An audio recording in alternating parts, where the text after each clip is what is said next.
Do you have any idea how crazy an Arab king's lifestyle is? With all that money a Saudi Arabian king has, consider how liberated he would feel, what he would buy, and where he would go. Salman bin Abdulaziz al-Saud doesn't need to imagine anything because he's already living a king's rich and luxurious life. Salman bin Abdulaziz al-Saud is the ruler of one of the wealthiest nations in the world and the head of its most prosperous monarchy.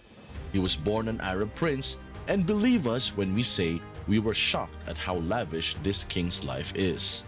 The Saud family. It's important to understand where all those money came from before delving into King Salman's lifestyle as a trillionaire.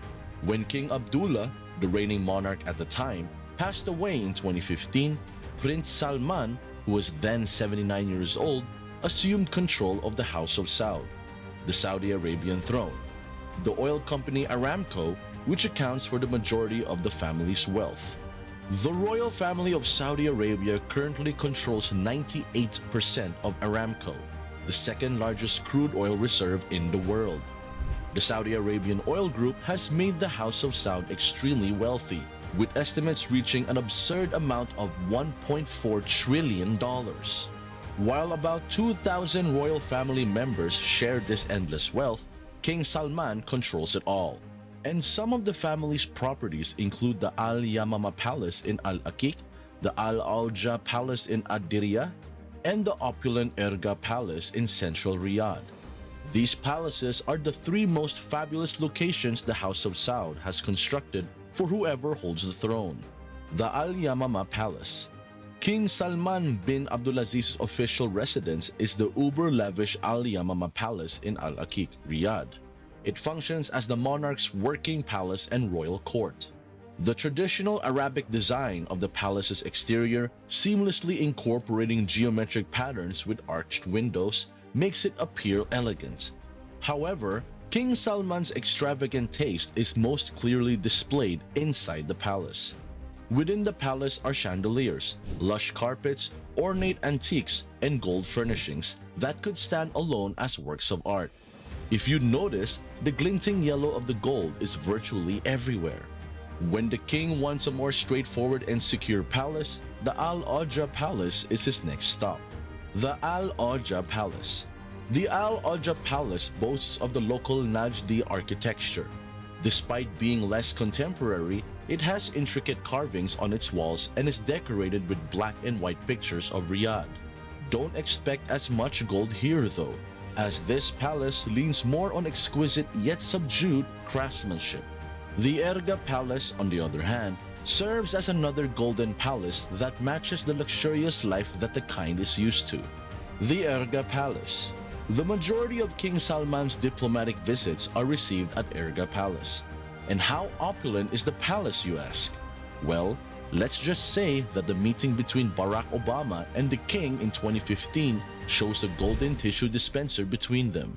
Before we go to the part about how King Salman travels, subscribe to the channel by clicking the red button. Click the notification bell so you'd be notified whenever we release a new video. How King Salman travels. A trip to Washington.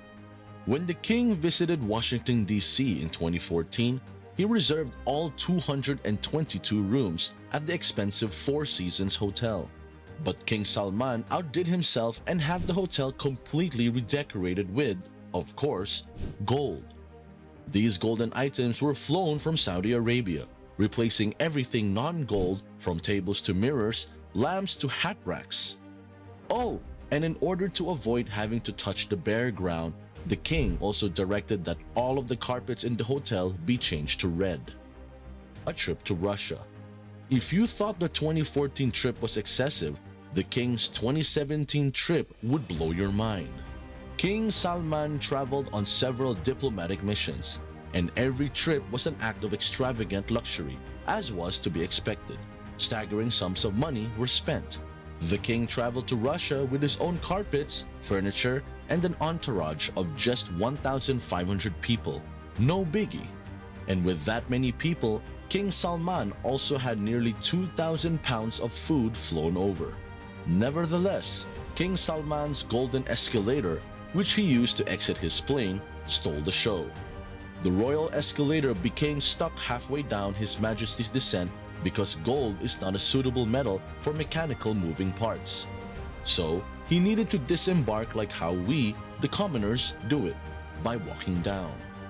The king booked the Four Seasons and Ritz-Carlton hotels in Russia to house his entourage.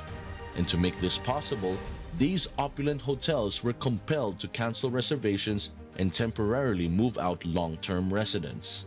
Before paying for room service, King Salman spent about $3 million on these reservations. He also rented 200 vehicles, and by the end of his trip, he had spent an estimated $100 million in Russia. Just wow! The king duplicated his spending in Morocco. He spent $100 million on an undisclosed 74-acre estate, one of the priciest residences in the nation. Some of his entourage stayed in 800 rooms at one of Morocco's most expensive hotels. Yes, the hotel was completely booked. A trip to Tokyo. When King Salman figured out that there would be a luggage issue as they were getting ready to travel to Tokyo, he decided to rent a Lockheed C-130 Hercules worth $14 million from the Royal Netherlands Air Force. The king converted this military plane, which was designed to fly over long distances carrying tanks and other heavy cargo, to fly his personal belongings as well as a couple of Mercedes-Benz S600s. Then, to accommodate his entourage, he reserved over 1,200 rooms in some of the best hotels in Tokyo. The king also rented 500 limos to transport everyone. A trip to Indonesia. Later that year, when the king arrived in Indonesia, 506 tons of his personal cargo had already been organized and transported to the country in 7 massive transport planes, including Boeing 747s and the C-130 Hercules. This time, King Salman had 100 bodyguards with him, who could cost up to $3,500 per hour. In addition, he was accompanied by 25 princes, 10 ministers, and, again, at least 1,500 more people. They all arrived before the king on 36 flights over the course of 3 weeks.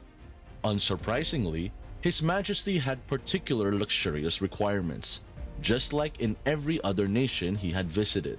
Most notably, he asked for an exceptional bathroom to be constructed in a mosque he visited, most likely made of gold. In fact, the strain of his demands was so great that it's said to have required 572 workers from the freight company that handled his transportation to take care of the royal cargo. You might be wondering why King Salman needs to travel with so many people at this point, and the answer is more straightforward than you might think. The king has particular requirements, and at least 150 of his 1,500 entourage are personal chefs, tasked with preparing meals for him. His servants are also included in that entourage, and the Saudi princes who accompany him have their own staff. The team that the king brings substitutes for the hotel personnel that the king books. And that's how you live like a literal king.